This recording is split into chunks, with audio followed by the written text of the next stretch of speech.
guys, so I'm going out very shortly, but I thought I might just have enough time to squeeze in my 4 months living in London update video. So after I'd lived in London for about a month, I did a 1 month update and loads of you seem to really enjoy that. I've had lots of questions since then about living in London, so I thought, hey, it's Christmas time, I've been here for 4 months, I've settled in, lots happened.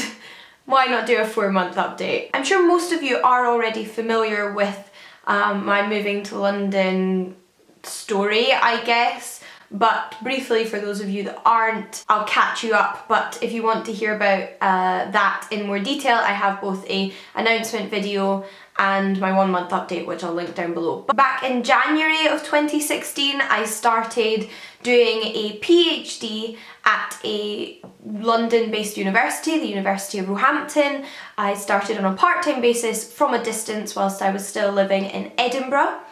In August of 2016, I applied for and interviewed for a job at the publishing house Pan Macmillan here in London, which I got. I am the creative producer at Pan Macmillan, if you're not aware already. I feel like I've probably mentioned it enough. I run their YouTube channel, which will also be linked down below. I started that job on the 1st of September. I moved down about a week before that to London while still doing my PhD. So a few people have been asking if I'm still studying, which surprises me actually, because it's still like on all my social media that I'm a PhD student, and I am. I'm still at Roehampton, I'm still doing my PhD. I have literally just completed the first year part-time and I'm remaining part-time. So I have roughly 4 years left to go. But yeah, I've passed first year. It doesn't really work like that, but I had my project confirmed in the kind of 1 year submission that you have to submit. So that's good.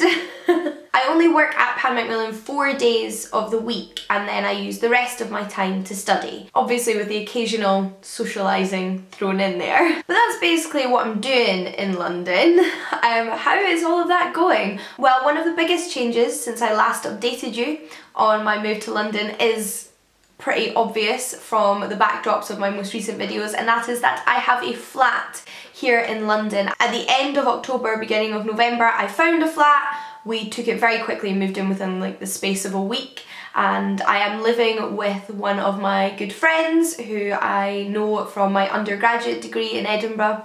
And it's just the two of us in this lovely little flat together, and I'm so pleased with what we managed to find. Finding a flat in London was not fun. I did not enjoy the flat hunting process. It got quite stressful, but it does feel like all of that stress and time that we spent doing it was worth it, because what we found was just perfect for both of us. It's roomy and comfortable and in a good location for both of us. It's within the budget that we set for ourselves, although renting in London is nothing like renting in Edinburgh. I'd only previously rented in Edinburgh before, and it is on average a few £100s more to rent in London. It is even harder to rent by yourself. In my experience, it's just more expensive looking for solo flats.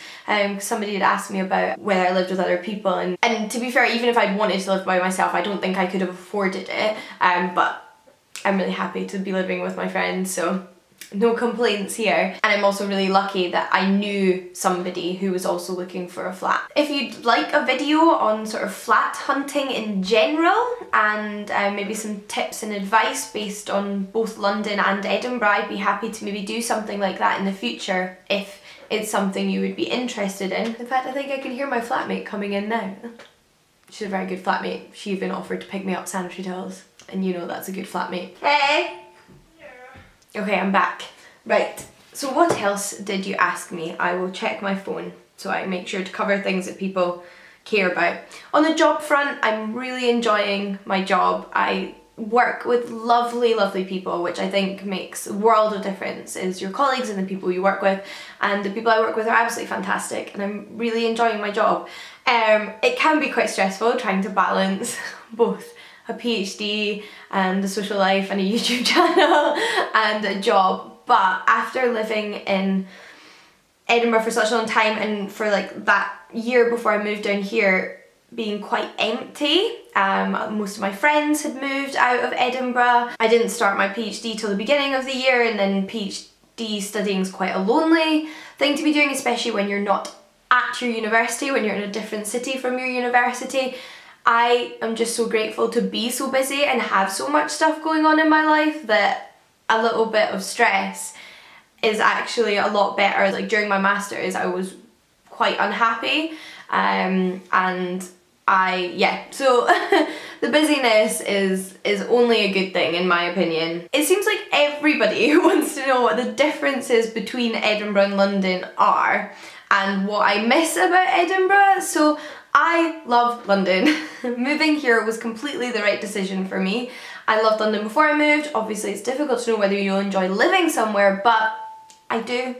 I'm really lucky that a lot of my friends live here, and like I said, I was actually quite lonely in Edinburgh. Although there were some really wonderful people in my life in Edinburgh as well, it was just very different, and you don't have that aspect of seeing people at uni and seeing people at work that I now have. The only two things I miss about Edinburgh are my parents, which I was going to miss no matter where I went. I'm very close to my parents, I love them to pieces, but I'm going to see them at Christmas. I talk to them on the phone regularly, they'll come down to visit me, so yeah. And Arthur's Seat, or Holyrood Park, which is a massive park in the centre of Edinburgh, around an extinct volcano, which is called Arthur's Seat, and it also has like Holyrood Palace in part of it. It's huge, and I love that place to pieces. I love just wandering around there. Some of my videos were filmed in there, like my tips for de-stressing while studying. I love that park, and there's nothing quite like it in London. There's not a massive park with lochs based around a extinct volcano. I'm never going to find the exact same thing here, but I mean, I can sacrifice that one great love to be in London. The differences again are pretty minuscule. I feel like what determines your life is more the job you're in, the people you spend your time with, and all of those have nothing specific to the place. Culturally as well, for me, in my experience, the cultural differences between Scotland and England are completely blown out of proportion. There's little things which are fun, like dialects and obviously bits of Scot language which are different, little bits of cuisine, although not massively, and those things are nice little cultural differences, but they're no bigger than, say, the difference between living in Inverness and living in Edinburgh, or Orkney and Edinburgh, or Glasgow and Falkirk, you know, from being different cities as well as being in different countries. London in itself, in comparison to Edinburgh, is obviously a lot busier, but I'm okay with that. I like a busy city. Although I also love Edinburgh and I never felt like it was empty, I'm also fine with the busyness of London. So that's one of the biggest differences, but that would obviously be a massive difference for anybody coming into London, because London is in a world of its own when it comes to the number of people that live in a place, if that makes sense. There is more people in London than in the entirety of Scotland, so that's quite different, but I like it. It's also way more diverse. There's so many different people in London, which I really like and really appreciate. I do find, because it's so busy and because people are trying to get places all the time, it's a lot faster and there's less like excuse me's and sorry's and pleases, and everyone's just moving really blah, blah, blah, blah, like that. That makes sense. Whereas in Edinburgh, everyone's a little bit more chill, and you say thank you to the bus driver when you're getting off the bus, and all of these little things which people just don't have time to do, or in London, or I mean, you don't even get off the bus or off the tube where the driver is, so you can't do that.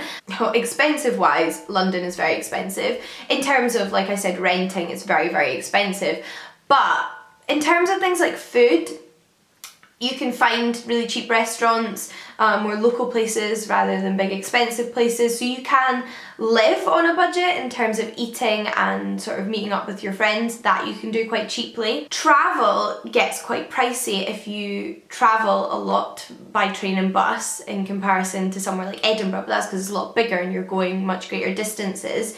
But at the same time, I think people underestimate how much it is possible to walk once you're in the centre of London. So like once you're in the centre, you can get to everything really quickly, like Oxford Street, Piccadilly Circus, Trafalgar Square, Covent Garden. All of this is walkable, obviously depending on the person, but from my perspective, it's all walkable. So once you're in the centre, it's really easy to walk.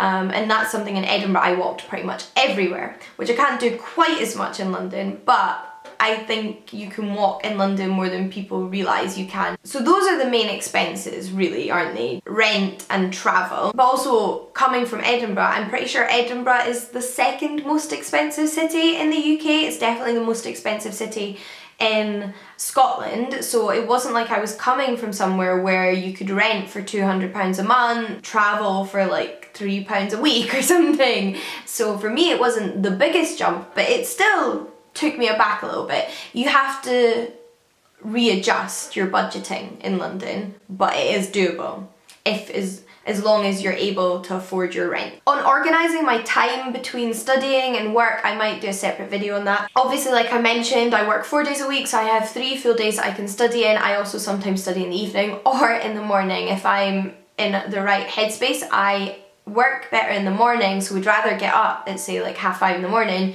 do an hour of studying or 2 hours of studying before work, and then just crash after work because my brain doesn't function in the evening. People have actually said you seem really happy, and like I mentioned, I am really happy. I really like it here, and I think I've covered that. I must say I'm finding a lot less time for reading though, now that I'm into the swing of doing so much.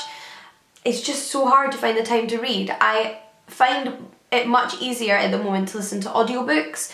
So for example, in November I only read 3 books and 2 of those were audiobooks because when I'm walking around I can listen to them, or when I'm cooking my dinner, those kind of things I can listen to an audiobook during, whereas I might not have the sit down time to read a book. It's definitely warmer here, not substantially, in like it's a completely different climate, but it's noticeable for me. Like I would wear a lot more clothes at this time of year in Edinburgh than I do in London, and that's not just because it's in England, it's because it's such a packed city with so many people and so many buildings and so much public transport that it heats it up, and there's also much less wind. I don't know why I'm talking about weather, but if we're talking about differences in what it's like to live somewhere, it's really windy in Edinburgh and it's just not windy here at all. And somebody asked me if I've discovered any new bookstores. I have actually discovered so many funky bookstores. One of my favourites that I've discovered is Houseman's, which is near King's Cross Station, and it's predominantly non-fiction and it's fantastic. I found so many awesome books in there. When I visited London in the past, I also made a conscious effort to visit bookshops, so I discovered lots in the past, and it's been nice getting to visit them. I love having foils in the same city as me. That massive flagship store is amazing. I did film a little bookshop tour for Bookshop Day over on the Book Break channel if you want to see a few London bookstores, but I'll hopefully talk more about some independent bookshops that I really like in the future, because there are so many. I feel like I keep flitting backwards and forwards on topics, but it has been so busy this past like month and a half because in November and December I've had sort of academic and university deadlines, as well as it being really busy at work because it's the Christmas period. So it's just been mad the past 2 months, and I'm intrigued to see if it will calm down at all in January. It might not. I'll probably talk more about scheduling in the future. I don't want to just sit here and talk about my schedule all the time and what I managed to fit in a week, because it's a bit mad. I'm so excited to go home and just be at my parents' house, get fed food, nap, watch television, university, challenge, Christmas, Celebrity Special is always one of our favourites at this time of year, so I'm really looking forward to that. I'm only going home for about 9 days, but I'm going to make the most of all of them, and I'm really excited to see my family and just chill, just absolutely chill, although I am going to be doing a little bit of uni work, but there's no rest for the wicked, is there? It'll be lovely though. And I look forward to seeing what 2017 holds. Let me know if you enjoyed this video and would like to see one maybe in another 4 months or 3 months or whenever, or if you have any specific questions or topics you'd like me to do dedicated videos on. That's probably more important at this point. Some dedicated videos and topics, let me know about those. And if you have any favourite London bookshops, let me know in case I've not checked them out yet. Until next time guys, happy reading, and I'll see you all again soon. Bye!